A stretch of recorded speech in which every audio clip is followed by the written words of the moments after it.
My name is Lily Howie. I'm a PhD student in the Coastal Marine System Science program here at Coastal Carolina University. We're looking at people's opinions and experience and interest in climate change or changing climate. Good afternoon. My name is Tom Mulliken. I'm a research professor at Coastal Carolina University. I teach in the graduate program and Coastal and Marine System Science program, and I'm proud and honored to be working alongside a brilliant doctoral student, Lily, in this project.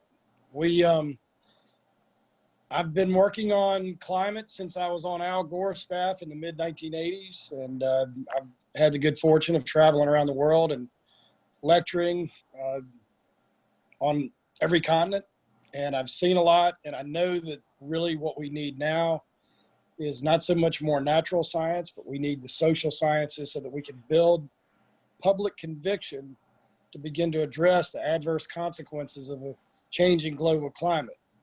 So this project we are undertaking as a piece of the South Carolina Floodwater Commission. This expedition from the mountains to the sea is the first that we're aware of in history to tie this together in one trip. We'll hike about 500 miles from the mountains in Oconee County down to Charleston. We intend to also have side trips. We'll raft down the Chattooga River. We'll kayak down the Edisto River, which is the longest black river in North America. And we'll also dive in the Cooper River, in the brackish part of the Cooper River, looking for fossils and in particular megalodon teeth.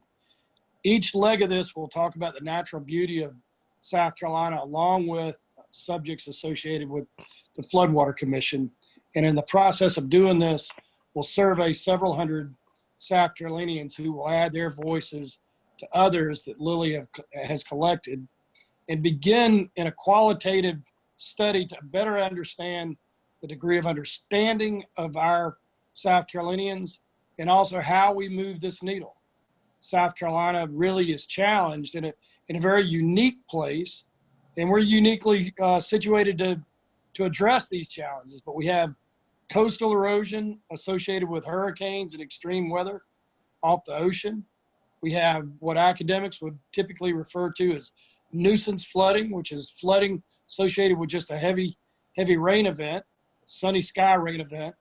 And then we also receive floodwaters coming out of North Carolina water basins as a result of the extreme weather coming up from the Gulf of Mexico up through more the center of our country and dropping rain into the water basins in North Carolina. So we really are a microcosm of some of the more difficult challenges. My name is Jacqueline Kulowski, and I'm the director of the Dyer Institute for Leadership and Public Policy at Coastal Carolina University. And in addition to teaching coursework in public policy and in grant writing, my role as the director of the Institute allows me to get engaged with various projects and partners sort of fit into the university's mission. And as Tom just mentioned, climate change and human impacts on climate are an important conversation to be involved in.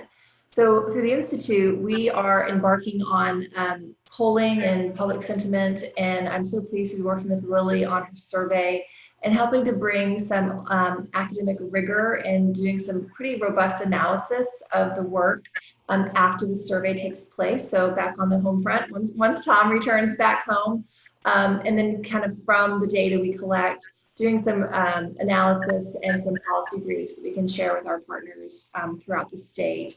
Let me start by saying that it's been just overwhelming the level of support we've gotten from both public and private sector partners. The kickoff of this event will take place in Oconee and Walhalla, the Garden of the Gods. We got a great team, and we're very lucky to have Jacqueline and her team doing the analytics. So let me just say, we have the most brilliant academics at Coastal Carolina University and students. I've lectured all over the world. Lily sets the highest bar.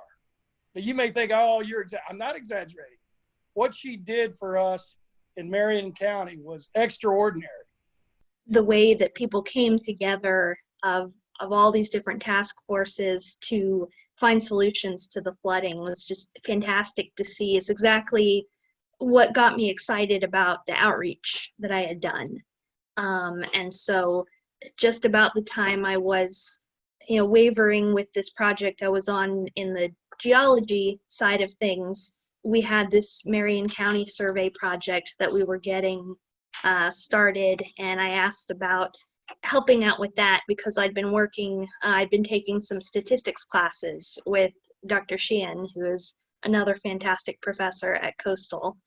And I said I'd love to work on this Marion County project first just as a volunteer, but it was absolutely a one door closes, another opens scenario where Dr. Sheehan said, yeah, you could definitely turn this into a thesis if you wanted to.